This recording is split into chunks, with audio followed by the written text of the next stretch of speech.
Buckles relay protection on a transformer. आज हम बात करेंगे बकल्स रिले के बारे में कि बकल्स रिले किसे कहते हैं, बकल्स रिले की वर्किंग कैसे है, बकल्स रिले की जो वायरिंग है वो हम कैसे करते हैं और किन ट्रांसफार्मर्स पे हम बकल्स रिले की प्रोटेक्शन लगाते हैं।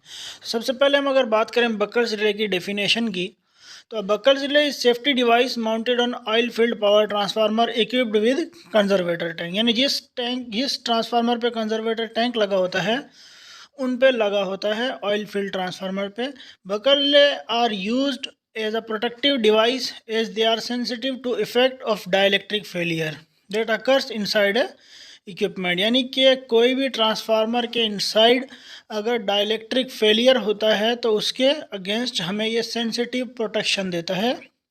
बकल रिले जो है मोस्टली 500 केवीए के ट्रांसफार्मर से हायर रेटिंग के जो ट्रांसफार्मर्स होते हैं उस पर लगता है। ये एक इंटरव्यू का क्वेश्चन है कि buckles relay gas actuated relay होता है, ये काफ़ी मरतबा पूछा जाता है। तो अगर हम बात करें बकल्स रिले की वर्किंग की, तो वर्किंग में buckles relay is based upon fact that every kind of fault in oil filled transformer causes decomposition of insulation।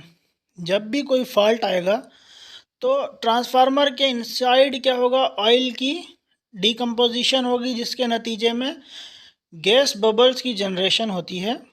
These reach the relay which normally filled with oil. Buckles relay की तरफ ये जो gas bubbles बनते हैं वो buckles relay में जाते हैं जो कि ऑयल से पहले से फिल होता है through the pipe connecting the transformer to the conservator tank. किस पाइप के जरिए? जो कि मेन टैंक को कंजर्वेटर टैंक के साथ मिलाता है, उसी के ऊपर ही बकल्स रिले हमारा माउंट होता है।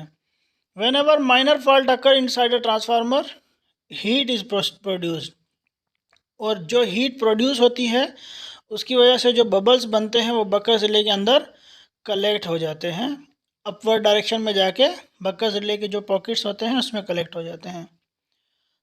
तो ये जो गैस कलेक्ट होती है वो डिपेंड करती है टाइप ऑफ फॉल्ट पे। अगर माइनर फॉल्ट होता है तो हम उस पर अलार्म लेते हैं। सबसे पहले इसमें बकल्स रिले में दो कॉन्टैक्ट होते हैं, एक अलार्म का एक ट्रिप का। तो इसमें दो पॉकेट्स होती हैं या माइक्रो स्विच होते हैं।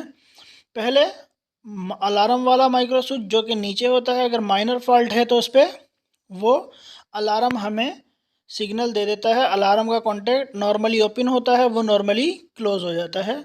During the major fault like phase to earth short circuit, the heat generated is high and large amount of gas is produced. The large amount of gas will similarly flow up, but its motion is high enough to tilt the lower float in the Backus relay. In this case, the lower float will cause the lower mercury switch which will trip the transformer from supply.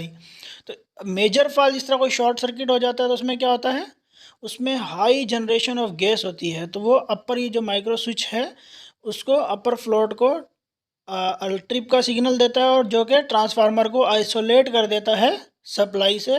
अब वो signal जो उसके adjacent breakers होते हैं या उसकी जो supply होती है उसको कट करने के लिए हम यूज़ करते हैं ट्रिपिंग सिग्नल। अब बकल्स रिले ट्रांसफार्मर पे लगा कैसे होता है, ये एक बकल्स रिले है जो कि हमारे ट्रांसफार्मर पे लगा हुआ है। इसका एक पाइप का एक साइड जो है ये कंजर्वेटर टैंक पे कनेक्ट है, ये आप देख सकते हैं ट्रांसफार्मर का कंजर्वेटर टैंक है, और दूसरी साइड इसकी मेन टैंक के साथ कनेक्ट होती है। तो जैसे ही कोई बबल्स प्रोड्यूस होते हैं तो वो इस ऑयल फील्ड इसमें पहले से होता है, उसको रिप्लेस करके इसमें बबल्स आ जाते हैं गैस के, जो कि एक्चुएट कराते हैं अलार्म या फिर ट्रिप। तो इसमें दो एनो कॉन्टैक्ट होते हैं। अब प्लांट पे जो हमारे इस बकल्स रिले की वायरिंग कैसे हुई है और किस तरह हम इसको प्रोटेक्शन के तौर पे यूज़ कर रहे हैं। बकल्स रिले पे हैज़ टू एनो contacts, one for alarm and one for tripping.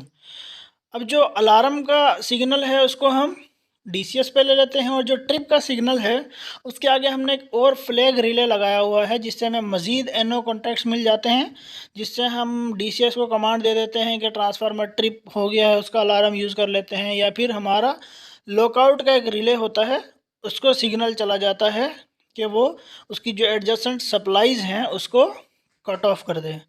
यानी कि जो इसके इनपुट आउटपुट्स के ब्रेकर्स हैं जो उसको एनर्जाइज कर सकते हैं ट्रांसफार्मर को, उसको आइसोलेट कर दे, उसको हम लॉकआउट रिले कहते हैं।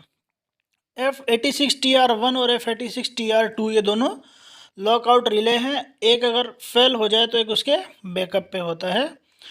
तो वायरिंग की अगर बात करें बकल्स रिले की, तो इसमें दो NO कॉन्टैक्ट्स होते हैं, one used for alarm and other trip contact.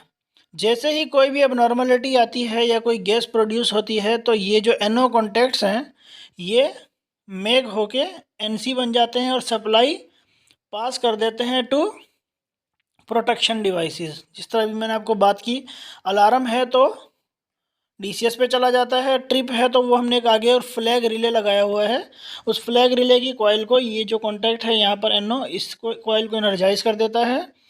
ये कॉन्टैक्ट जो बकल्स रिले का है, ट्रिप का कॉन्टैक्ट है।